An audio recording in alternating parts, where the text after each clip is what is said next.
Cycle চালিয়ে নির্বাচনী প্রচার করলেন তৃণমূল প্রার্থী।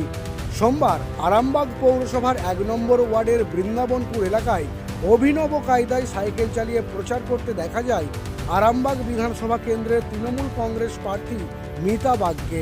বৃন্দাবনপুর তৃণমূল কার্যালয় থেকে তার প্রচার শুরু হয়। বাদ্যযন্ত্র সহ কর্মী সমর্থকদের নিয়ে তিনি বাড়ি বাড়ি গিয়ে জনসংযোগ করেন। তৃণমূলকে ভোট দিয়ে তার হাত শক্ত করবার আবেদন জানান তিনি। এদিন মুখ্যমন্ত্রীর সবুজ সাথী প্রকল্পের দেওয়া সাইকেল নিজেই চালিয়ে বাড়ি বাড়ি গিয়ে প্রচার করেন তিনি। মিতা বাগ জানান, একসময় তার একটি ভাঙা সাইকেল ছিল, তাই সাইকেল চালানোর অভ্যাস আগে থেকেই রয়েছে। সবসময় গাড়ি বা বাইকে না ঘুরে সেই পুরনো অভ্যাসকেই কাজে লাগিয়ে তিনি মানুষের দুয়ারে পৌঁছেছেন। দেখুন, সবসময়টা সেই গাড়ি নিয়ে মোটর বাইক নিয়ে হয়নি। আর যেহেতু সাইকেল চালানোর আমি জানি, সেই কারণে আমি একটা সাইকেলই প্রচার